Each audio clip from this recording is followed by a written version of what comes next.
Bonjour Nadine, peux-tu te présenter s'il te plaît? Bonjour, je suis Nadine C.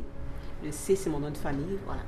Alors, je suis en Guadeloupe depuis plusieurs années et je suis promotrice de la marque Nafrica Premier. Nafrica Premier, c'est une marque qui propose des vêtements ethniques et des vêtements afro-caribéens. Je peux aussi proposer autre chose que des vêtements ethniques, bien sûr.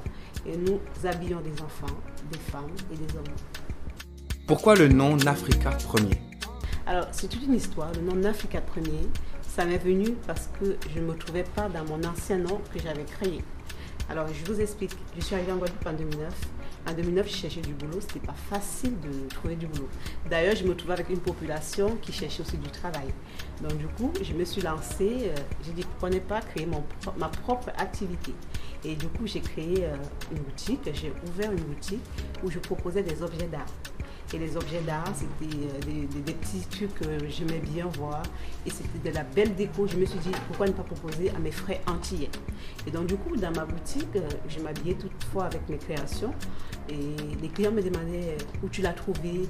Quand je leur disais c'était moi, ils m'ont dit, mais pourquoi tu ne peux pas proposer? Donc, les idées m'est venues de mes clients. Et je m'inspire de tous ces clients-là. Donc, du coup, j'ai changé le nom de la boutique qui était Galerie d'Art. J'ai mis Nafrica Premier, où je me retrouvais plus dans le mot Nafrica Premier, parce que Nafrica, il y a N, qui est Nadine, K, donc le gros K. J'ai vu l'ensemble ethnique, gros K et tout ce qui va avec. J'ai dit pourquoi ne pas mettre un K, qui est le gros K, et Premier, qui rassemble tous les objets d'art premiers que je propose à la boutique.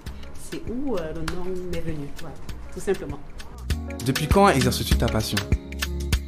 Comment t'est-elle venue? Alors, c'est une passion qui est vraiment reconnue depuis presque 5 ans. Et la passion, je l'exerce depuis, je peux dire, aujourd'hui j'ai presque, je peux avoir mon âge, devinez, je l'exerce depuis longtemps.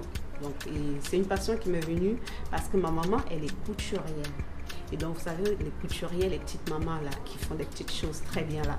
Et ma grande sœur, elle est styliste. Auprès d'elle, j'ai appris à me former petit à petit. Et aussi, j'ai fait des formations auprès des stylistes, des créateurs en Afrique, notamment au Nigeria, où j'ai vraiment appris la coiffure. Je mélange parce que j'ai fait aussi la coiffure. Notamment, j'ai aussi appris, où j'ai bien appris à faire mon métier, qui est aujourd'hui, c'est au Nigeria, auprès d'un papa qui m'a vraiment formée et ma soeur qui ne m'a pas lâchée. Donc, du coup, c'est où je me suis formée. Voilà. Quelles sont tes inspirations pour réaliser tes créations? Ça m'est venu, tout d'abord, j'avais des inspirations très, très fun. Donc, du coup, j'avais des inspirations. Je me suis dit, aujourd'hui, on est amené à s'habiller. Et s'habiller, parfois il y a des gens qui s'habillent. Et surtout, les inspirations, ça m'est venu des Antilles. Parce que quand je suis arrivée aux Antilles, j'étais très déçue. C'est dans la boutique au départ. Vous savez bien, je mettais mes propres créations et je faisais travailler aussi des artisans ici et au Cameroun, d'où je viens. Donc du coup, je proposais des vêtements. Et ce qui m'a choqué, c'est que dans la boutique, quand ils venaient, ils cherchaient des vêtements du carnaval. La plupart me disaient, mais c'est pas possible. Ça, c'est une tenue qu'on respecte chez moi, qu'on porte pour aller dans des mariages, pour aller de tous les jours. Mais elle pense toujours au carnaval. Elle dit, il faut que je propose quelque chose qui va donner envie à la jeune fille de 16 ans de porter. Donc du coup, j'ai commencé à créer des petites choses. Donc j'ai des petites choses qui peuvent être portées facilement par des jeunes, par des seniors et de toute catégorie de personnes. Donc voilà, c'est où ça me vient l'idée. C'est la population antillaise, moi-même, vous m'inspirez. Parce que j'aimerais vous voir un jour en Africa Premier. Pourquoi pas tous les jours? Donc justement, la population m'inspire. Surtout la population black. Parce que la population black, ils n'ont pas, ils sont encore dans le refus de porter ce qui est leur coutume, leur tissu. Et le tissu que je revendique aujourd'hui, c'est même pas le wax, c'est nos tissus africains. Parce qu'on a vraiment des tissus africains. Après, il y a des tissus wax qui viennent, qu'on pense qu'on est né avec. Parce qu'on était né avec, mais on l'a adopté le wax. Et nous, on aime bien ça, puisque ça nous valorise, ça nous donne de la couleur. Qui n'aime pas la couleur? Dites-moi, qui n'aime pas la couleur? Donc justement, c'est la population black qui m'inspire quand je travaille sur le wax. Quel est l'événement le plus marquant de ton parcours?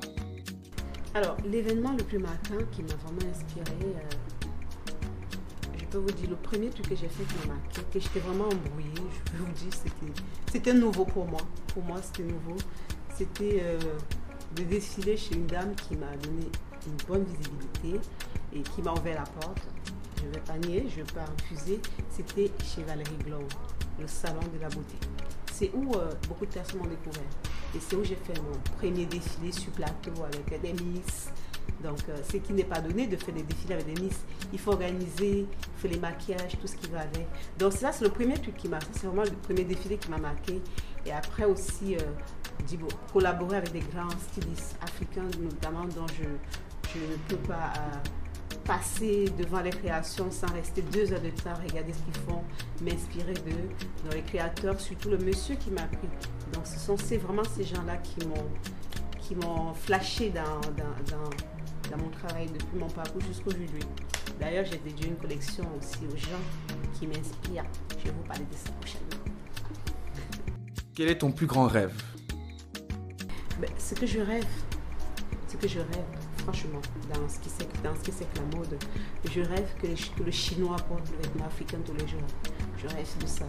Je rêve que l'artiste qui est aujourd'hui superstar africain s'habille avec le tissu africain pour valoriser la culture africaine. Je rêve que tous les jours, les enfants pensent avoir un petit cadeau qui leur ressemble. Donc, je rêve de tout ça. Je ne rêve pas voir une super méga star que j'ai jamais connue porter mes créations. Pourquoi pas? Mais ce que je rêve vraiment, c'est que nous, qu'on s'aime et qu'on essaie de ça, s'entraider et d'être solidaires entre nous et de travailler ensemble. C'est de ça que je rêve. Que peux-tu conseiller à toute personne qui souhaite se lancer dans ce milieu? Ce que je peux conseiller avec une nouvelle personne, parce que moi aussi je suis nouvelle, il ne faut pas oublier. Je suis aussi nouvelle dans ça parce que j'ai trouvé des gens et je continue à trouver des gens. Il y a des gens qui viennent après moi. Ce que je peux conseiller, c'est d'avoir la patience parce que c'est un milieu très vicieux, un milieu très fermé. Le milieu des stylistes, c'est un milieu très fermé.